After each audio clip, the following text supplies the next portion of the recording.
Hi, I'm Roy Collin, the host of the podcast. You can find everything about me by scanning the QR code there or going to roycollin.com.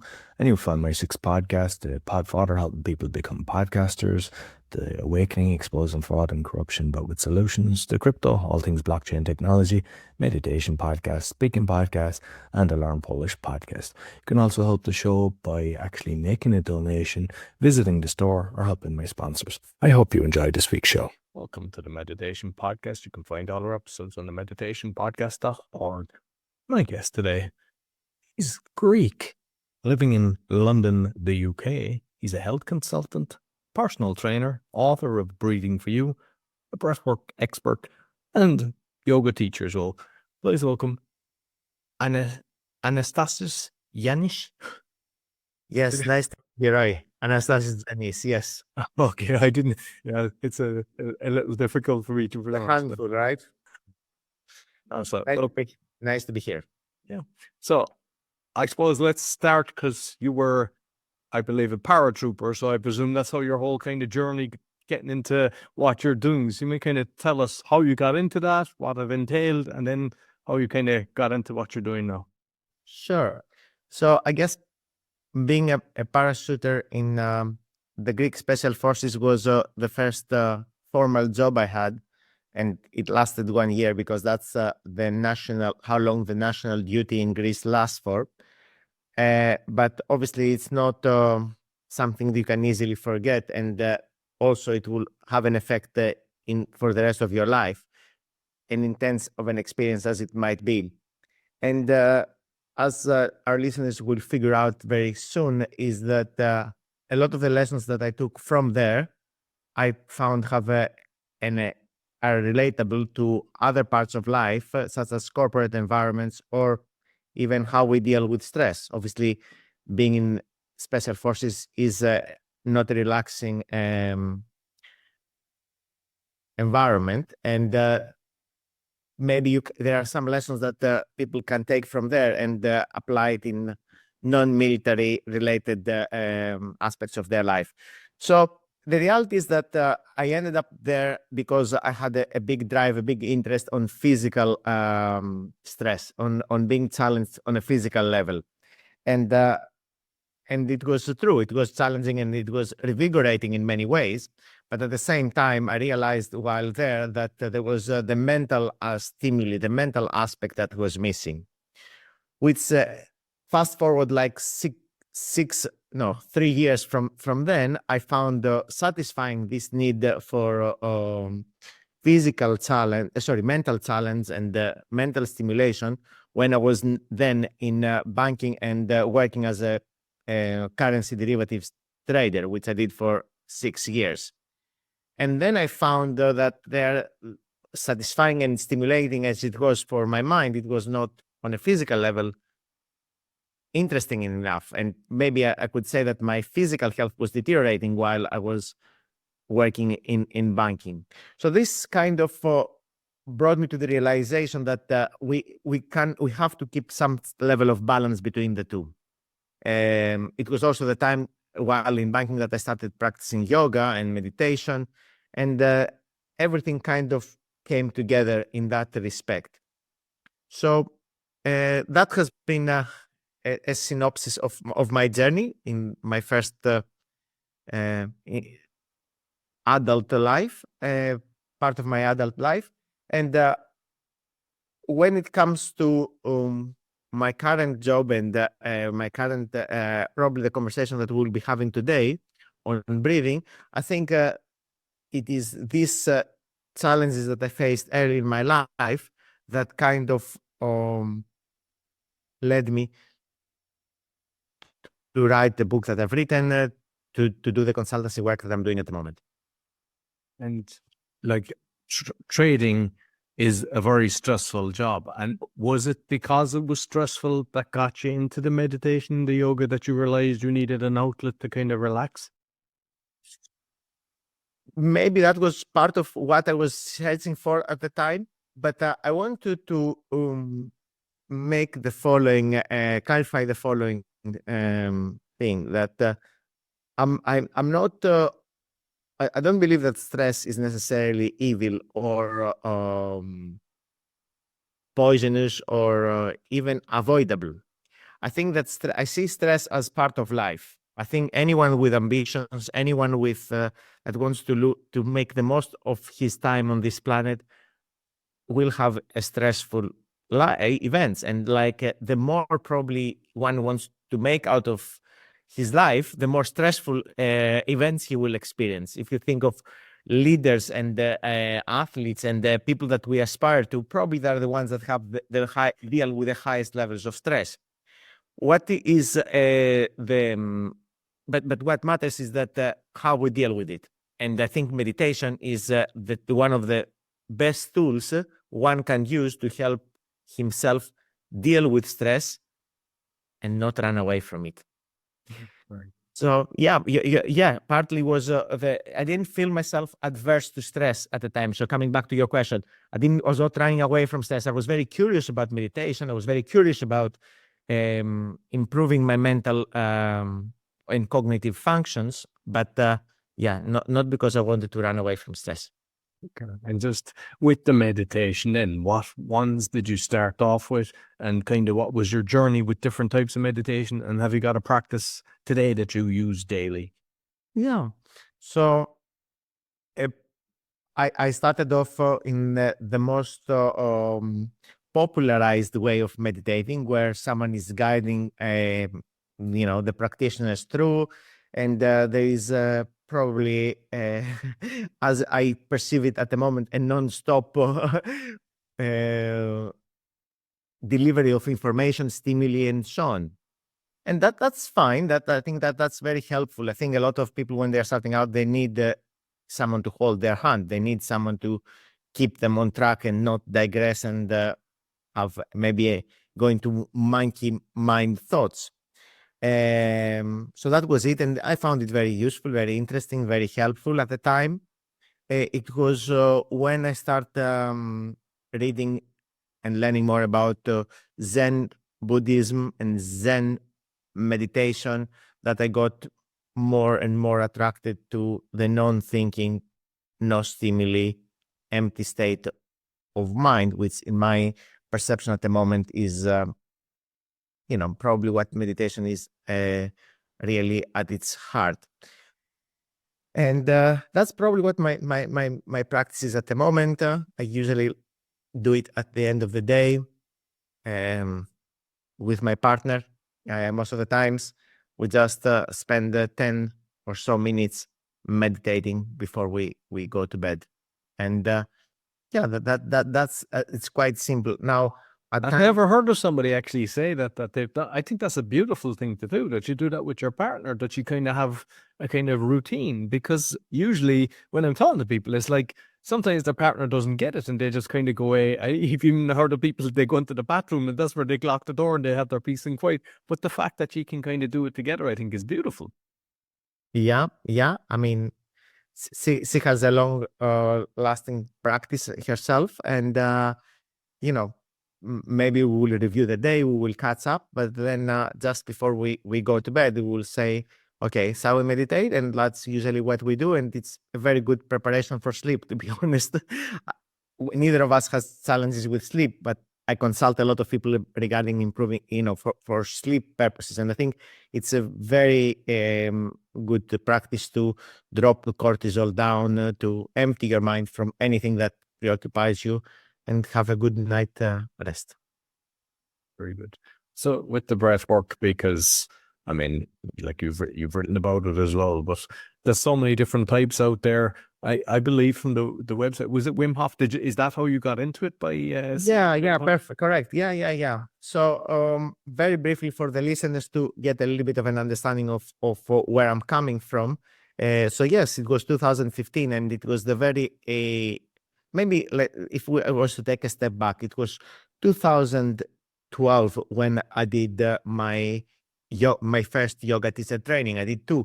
And one of the things that I asked the guru that delivered the training, which was fantastic as a training, was that I want to leave the training knowing more about pranayama and breathing.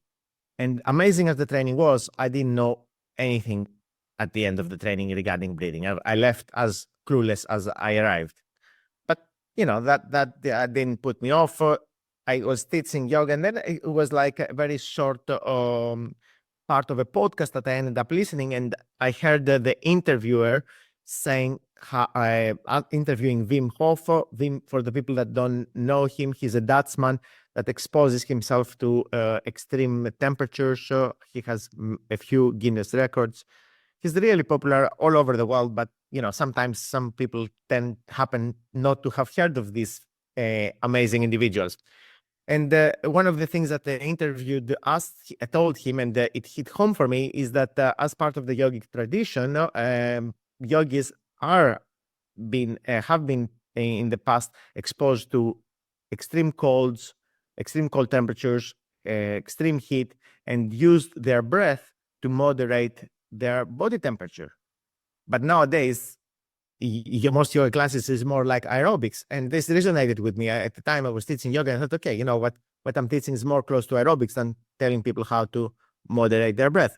So it was 2015, very early days, probably the first international training that Wim did.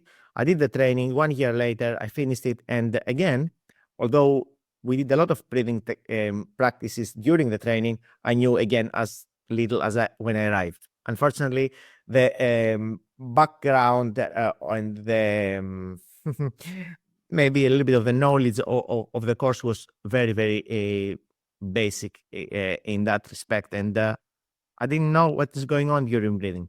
But anyway, a year later, 2017, I ended up studying with an Irish fellow for you Irishman called Patrick McCone, and that opened my eyes. Again, the course, although I learned a lot on the course, I still had a few questions. Because there are so many, as you said, breathing techniques, and how do they all fit? It seems like everybody can come up with their own, but the reality is that there is a structure in them. But in order for me to understand the structure, I had to go out and do my own research. Of course, a lot of it was helped by the workshops that I ran and the consultations that I delivered and the questions I've got from my clients and the students of the workshops. And probably partly because of also my background in banking and how organized my thoughts had to be while I was trading. You cannot be like intuitive when you're trading derivatives. You have to have a logic and a reason and have a structure in terms of how you perceive the markets and how you perceive your positions and so on. So I thought it was necessary for me to do it with breathing, which ultimately gave birth to my own system. It's called Free Breathing. It gave birth to the book called, as we mentioned, Breathing for Yoga. And from then on, I think when you have this structure and it serves you in one thing, and it serves you in respect to understanding what any breathing technique achieves in the body. You don't need to read any book because, Except your one. Well, but, and again, mine, I perceive it is more as a system or as like a way of understanding. Like I call it free breathing because it helps people to communicate of who they have studied with, but it's not that I don't think that mine is, it's more of a system. Like I said. So yes, and so with that understanding how any breathing technique can, what effect any breathing technique can have on the body, then you look back and say, okay, what does also uses to bring people into meditation? What does other yogic traditions use as breathing techniques to bring Kundalini, to bring people into meditation? You name it. And you realize that basically a lot of them, they try to shut the mind down by shutting down supply of oxygen. A lot of the times we can have techniques that we breathe very fast, and they are technically called hyperventilation breathing techniques.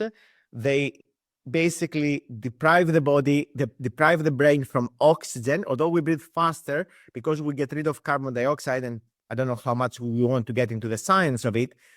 We end up depriving, as I said, the brain of oxygen. And then when the brain doesn't have enough oxygen, then they can also start it cannot carry on functioning the way it is used to. So we stop thinking. That's one technique. It's not the only one. Maybe it is an easy one for beginners. And that's why a lot of people that, for example, practice Wim Hof method, which is a hyperventilation breathing technique, they manage to get at the end of the breathing technique into meditation. But there are other techniques. And for sure, once these are techniques to get into meditation. I'm sure you know, and I would not be surprised if you do practice meditation without any particular breathing. The breath probably is very quiet during meditation. Your breath is very silent, very soft, but you're not after the breathing technique. It's almost a byproduct because the nervous system is calmed down. So that's one thing that I often discuss about is like, is it like a technique to get into our destination? Is it like the breathing used as a path to our destination, or the breathing technique is the destination itself? And I think when it comes to meditation, there is a particular softness and quietness in the breath at the destination, the meditation, and this is probably universal. Most people, when they meditate, they breathe in a particular way, but then the paths, the itineraries there can vary. As I said, a lot of them, very popular, Kundalini, Wim Hof, will be like hyperventilation. There are some others as well. Right. I mean, I've actually met Wim Hof and did an ice bath with him, but it was in Jamaica. But and I was drinking with him as well. He's actually he's very nice. I love the way what he's trying to do for humanity and everything. But I've had a load of, I don't know, maybe 10 different facilitators at different events that I've got that. And I've got totally different experiences. I mean, I've seen colorful visualizations. At one stage I was in the water and we were kind of paired up and it felt like I was kind of being born and everything. But then, and I even bought a course on it. I went through the different things. There was different timing for the breaths. So I'd go, and I always felt great on it. But then I had somebody on saying that, is it dangerous that you're actually doing that yourself? And it was like more kind of just breathing properly. And I think that, so I've stopped the kind of going into it deep, but it's more like when I need it, I take deep breaths and everything. And I'm kind of conscious of that. And I feel I'm in flow and I know where I'm going and, you know, not anxious or anything like that. So like, I think there's a dangerous side to it as well, because like there's some people that kind of like they crave that. Let's say it's like what I've been told is like taking LSD. I have never took LSD, but it's like tripping without tripping. And is there like an addiction to kind of going for that? You touched on a few points, and I will give you my very quick take on them. But if you think that it would be interesting for the audience, we can delve deeper. First of all, is the element of safety, and I'm confident to tell you that safety is not really there, especially for the general population. When it comes to hyperventilation breathing techniques, although they are so popular, they are not safe. And that, you know, anyone would only have to go on YouTube and Google adverse effects, side effects, and some popular hyperventilation techniques. I mean, I can give the names, but you know, it's up to the audience if you want to do their research, like rebirthing,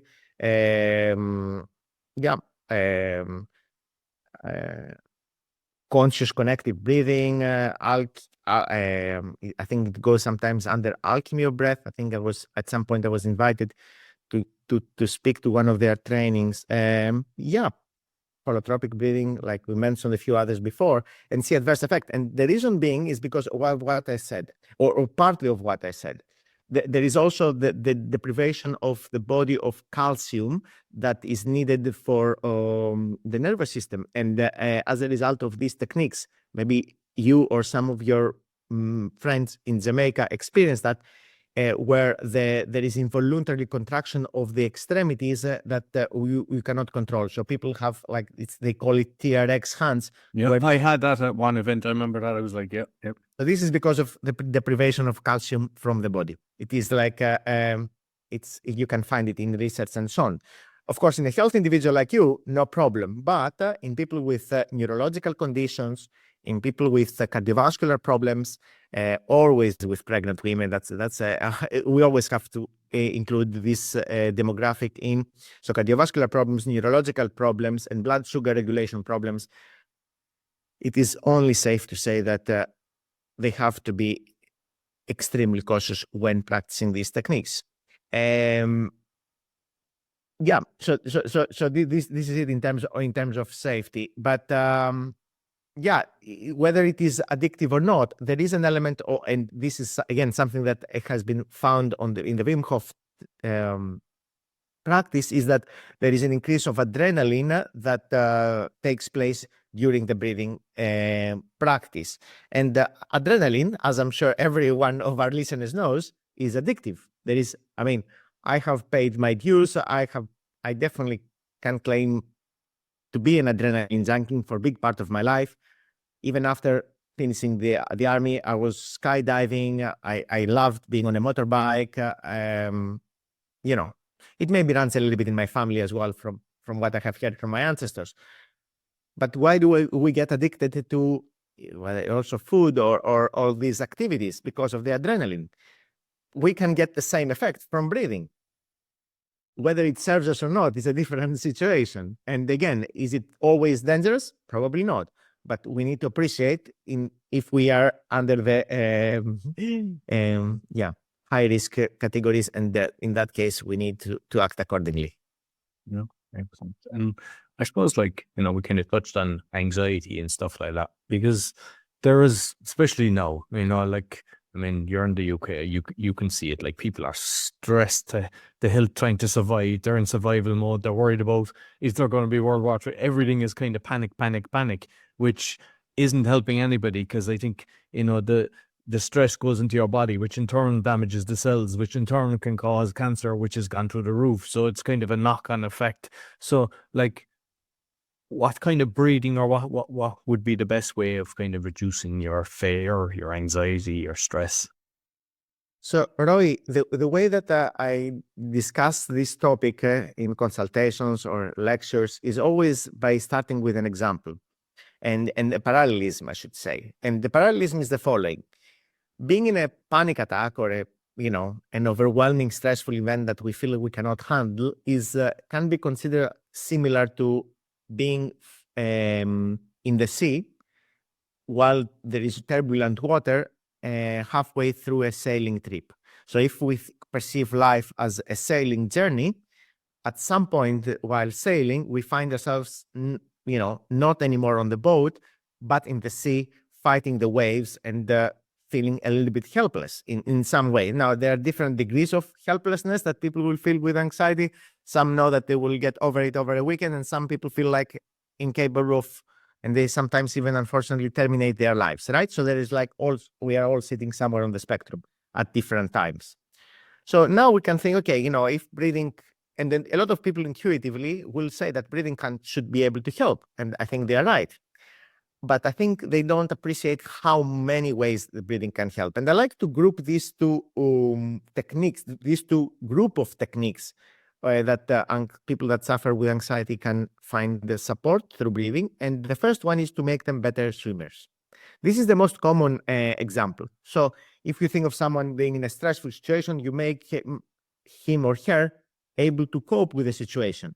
So in this parallelism of the sailor being in the sea, who make him being able to swim better and as a result get back on his boat. That's one category. These are the breathing exercises that will calm the nervous system down. When you are in a fight or flight response, so will drop your heart rate, will slow you down. Plenty of them, they all work. A lot of them work, and they are all useful. There is a second, though, category of exercise, and this don't deserve, in my opinion, the amount of attention that they deserve, that they can make you a better sailor. And if you are a better sailor, you probably will not have as many episodes of swimming in the sea. And these breathing techniques are, again, it's not a mystery. There is tons of research, will make you a better breather, going back to speaking about breath work now, when you're not conscious of your breath. There is a lot of superficial, I think, focus out there about diaphragmatic breathing and slow breathing and consciously always breathing. I don't know how much time of this morning you've spent consciously thinking of your breath. I would expect that maybe you thought of it at some points, but most of it you went about your morning, day, having breakfast, doing your things without paying attention to your breath. And that's normal. Every one of our listeners probably did the same. But were they all breathing optimally? That's probably another topic altogether. And if we do the breathing techniques that will improve the way we breathe unconsciously, research has found that we are less likely to have a panic attack. We are less likely to go into anxiety. But this is a different group of breathing techniques. We cannot mix the two. It's one thing being better swimmer, another thing being better sailor. With the yoga, because I used to, I suppose every kind of 3 months, I'd always pull my back out and everything. And it's nearly 2 years now there's a gym nearby. And I never went to the gym. I used to always play squash and in my younger days, like kung fu. And I was into motorbikes and, jumping out of planes and stuff like that. A bit of an adrenaline junkie. But since I do this class, it's called back and something else. But what I'm doing is, it's I suppose it's kind of like a bit of yoga in it, but you're putting your hands up, you're doing this, which I never do, but my back hasn't been sore since. And it's like, I don't think people realize how important it is, like the breath, but also the kind of yoga to have movement so that your body, especially if we watch like the aging process and everything, because you look at two different people, somebody can be in their 90s and they're flying along, and you have somebody else is 70 and they can barely move. And I think it's habits we have to get. So you might just touch on the yoga and how beneficial it is. It is extremely beneficial. I mean, if I was to try to convince you of its importance, it would be like preaching to the converted here. But in case any of our listeners has not experienced any yoga practice, I would suggest to go and practice, because all the talking that I may do will not pay justice, or it will not be comparable anyway to them experiencing it in their body. Once they have the experience of one class, one session, they will feel it, and that's when they can potentially get hooked. That's when they can potentially see the value for themselves. In yoga, then we work on many systems. As you mentioned, it's the physical, it's the muscles that work in a particular way. It is the breath that is working in a particular way. But there are even other systems that also affect the nervous system, also affect how we deal with events, stressful events as well. And this is our proprioception. This is our visual cues, even auditory to some extent. So there is so many elements that can all affect and improve how we are dealing with stress. I mentioned about this proprioception, and I think that's something that I'm very, I think it deserves a lot more attention, because we live in environments, most of us, in the Western world, where they are very insulated. I'm spending a big part of my life in this room, 4 walls. How much does the room change day in, day out? Probably not much. Our ancestors probably were much more time outside, seeing the changes of the season, seeing the changes of the sun in the day, and all of these things, like the lack of this stimuli, shuts down our sensors and our perception of ourselves and the perception of ourselves in relation to the environment. Yeah. So when we are dealing with yoga, amazing, and I'm not trying to downplay the importance of the flexibility and the strength work and the breathing work, but I want to that's a lot of the times celebrated, and they deserve to be so. But I want to mention one additional thing, like I said, like the visual and the proprioceptive training that we do to our body during yoga. And it is, I think, through this type of work that we can improve how we relate to the environment, how we relate to other individuals, how we relate to ourselves on a day-to-day basis.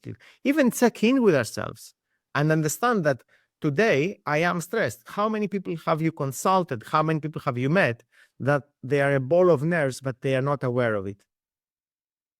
they may be tensing their jaws, cleansing their jaws, tensing every muscle or muscle in their face or neck, having lifted shoulders, poor posture, and they think they are normal. They go about their life. By the way, I have been like that. I was like that when I was in banking. They don't. So how can they get any? It's impossible for these individuals to get any help because they don't see themselves having a problem. They're impossible to even find any self-help, not help from outside, even to use any of the resources that you provide in your podcast. So that's something that yoga can make us much more aware, make us understand where are we today. Today, I'm relaxed, I'm rested. It may seem obvious to someone like you. I'm sure it is coming natural to a lot of the listeners, but in my experience, it does not come natural to everyone. And that's also one thing that yoga can be fantastic in terms of anxiety. I've seen you in a video doing upside down with one hand, and I was like, that's insane. I mean, it's so impressive. Like, what amount of strength is needed to do that? Like, because I mean, there's very few can actually kind of, I don't know what you call it. Like, I mean, I could do it on a wall and do the, I mean, when I was in my 20s, I was able to do the knuckle push-ups like that. But to lift your whole body on one hand is incredible strength. And is that kind of down to the more like physical training, or do you put that the yoga has helped you in being able to do that? Yeah. So you're referring to one arm handstand, and that's definitely a skill of that requires time, patience. I often tell to my students that among the things that you will definitely develop during this training is patience. Apart from the physical changes that you will develop, you would say it will change your personality because it's a very humbling process. And it's something that, yes, I often also compare it to the practice of tea pouring in Japan. Now, I'm not an expert on this, but I think in Japan they have some very particular activities that they practice very religiously. One is like, I think, the archers and that they throw the arrows, and the other one is how they deliver tea, and they have a very ritual on that. And I think with handstand is a very similar process. You can approach it in a very brutal way, in a very raw way of just putting your hands down, kicking up, and hoping for the best. And that's probably how most of us started. But then you can start trying to refine it and make it very precise. And over time, as you make it more and more precise, you can start progressing into having different positions, including the one arm handstand position, which again it's an advanced skill, I would say. But I think in terms of bringing it back to what we were discussing, the way that in the process of falling in love with a practice, one thing that I was seeing as a benefit is the cognitive benefits. And I mentioned already how it takes a certain personality for someone to practice this, but also the cognitive benefits and the proprioceptive benefits. As a lot of people see the strength in it. A lot of people see the balance in it, but the balance and strength, this also requires a lot of proprioception. You need, if we go upside down, sometimes we lose orientation. And all of this is tested on a high level when you come to do this skill. So if any of our listeners is interested in that, of course, they can check out, social media and see what it looks like. But if they are curious to try, I'm going to tell them that in the process of doing that, they are very likely to become more intelligent, smarter. Because in the same way that a toddler has to develop a lot of neural connections in order to orient himself in space or herself and develop spatial awareness, when we go upside down, we have to learn this all over again.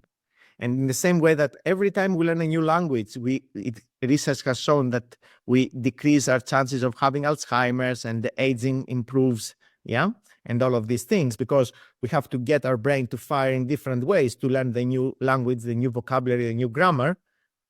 The same thing times 10 probably will happen when you start learning how to stand on your hands, because you will now be having to develop new neural connections that they are now at the time dead. it's possible for sure for everyone. Yeah, very interesting, very interesting. And I mean, like we've talked about the breaths, we talked about the posture and everything, but another kind of core element of kind of everything in staying young, staying proper, is the nutrition. And I suppose we touch on that one because, like, there's everybody's has kind of their own opinions out there. There's like people saying, "Oh, just eat the meat."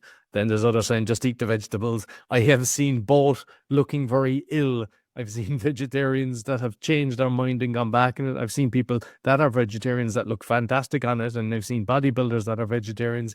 And then I've seen people where they kind of say that you should do it for your blood, whatever blood that you should be eating a certain food based on your thing. So, like, there's so much stuff out there. I mean, I can go in and do research and I can find pros and cons for every single product out there. And it's like, and they're kind of pay-per-view science. And it's like, it doesn't, you haven't a clue. What's the best way of people to kind of realize what's the best things to be putting in their body? Is it just staying in tune with how you feel afterwards?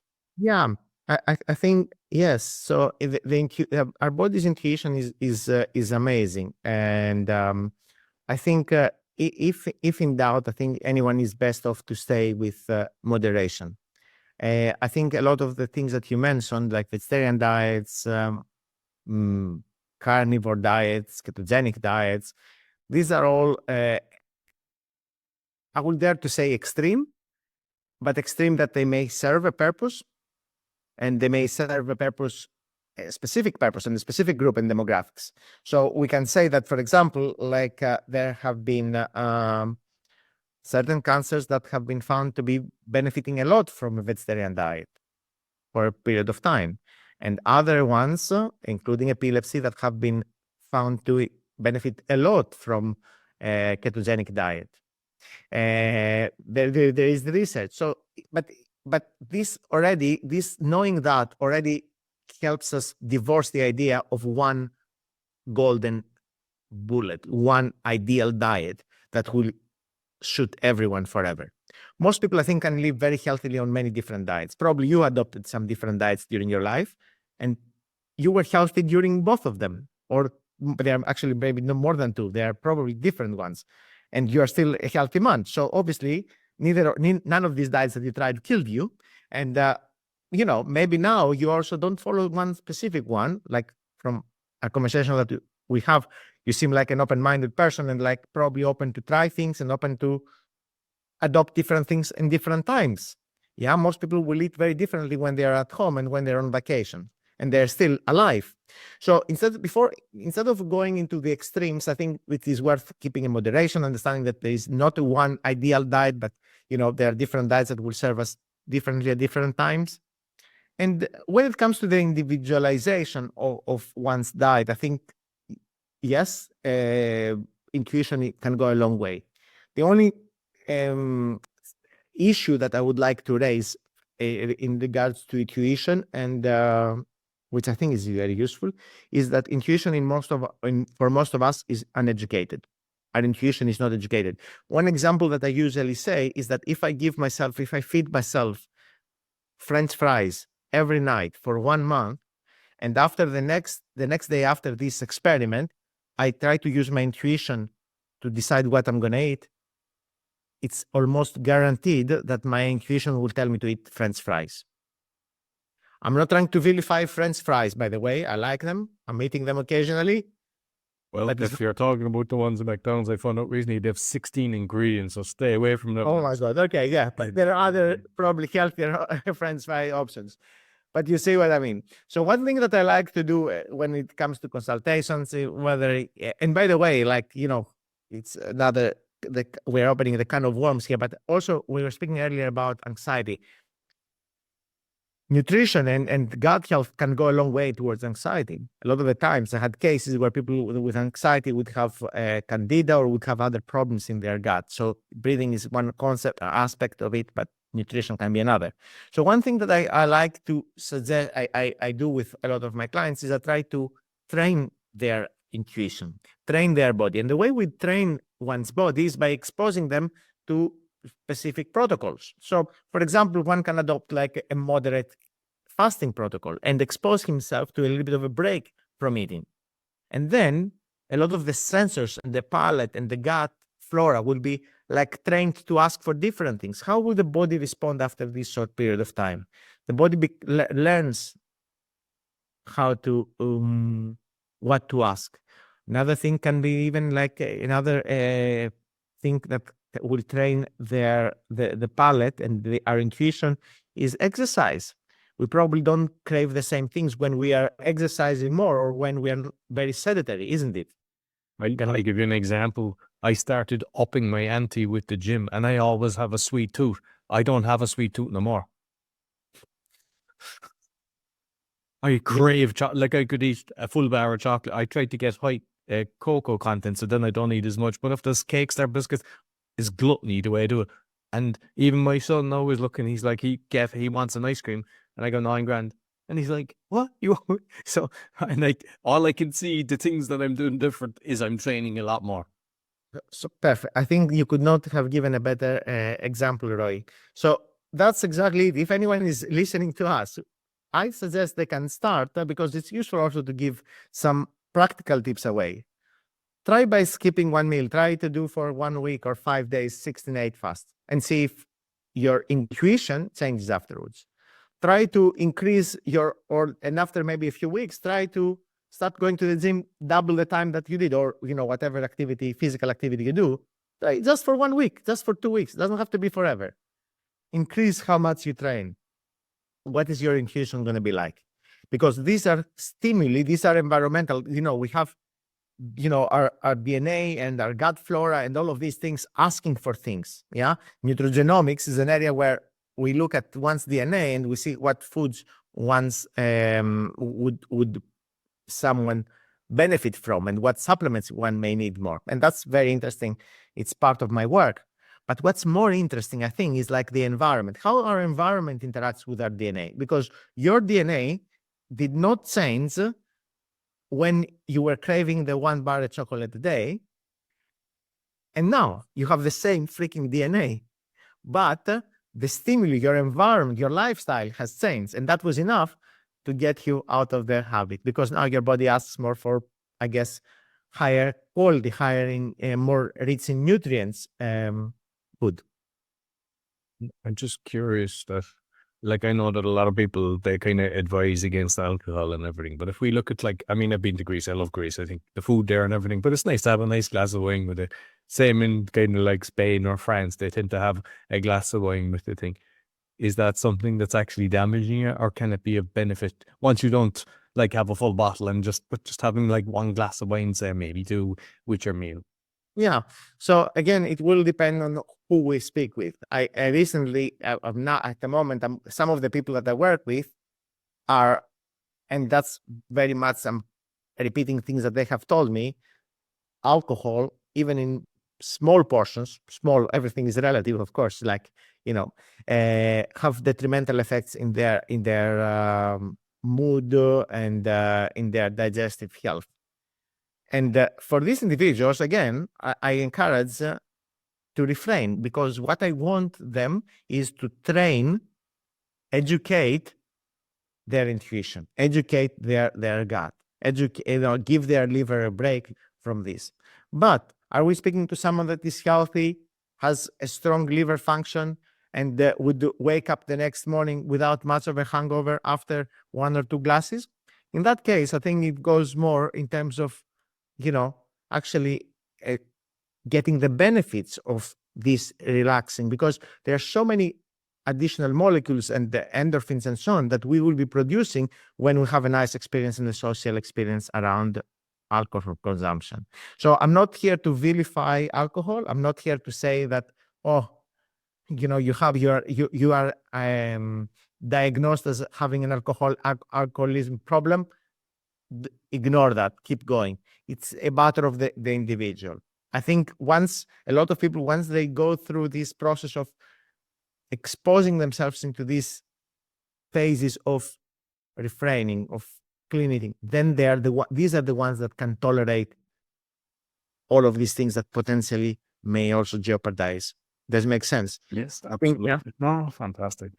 Just finally, because I think it was a blog or something that you've written, but it was like you were talking about wrist pain. And I know it's kind of mentioning maybe arthritis and stuff like that, but I also think a lot of the kids now these days, because of the social media and constantly playing games and everything, that they're hurting themselves. So you might just kind of, what advice you could give with people that have issues with their wrist? Yeah, well, it's a big topic, and it's probably one that it is a lot of people have it and they stay in silence because it's almost becoming normalized to have wrist problems. Wrist problems can be more debilitating than people perceive, because obviously whatever strength you have developed in your upper body will be limited to how stronger your wrist is. So in the same way that if you have problems with your ankle, no matter how strong your legs are, you will not be able to carry them. These are the last point in contact with whatever external thing you touch on. So, in that respect, I think they deserve attention. There is a lot. Risks are very complex.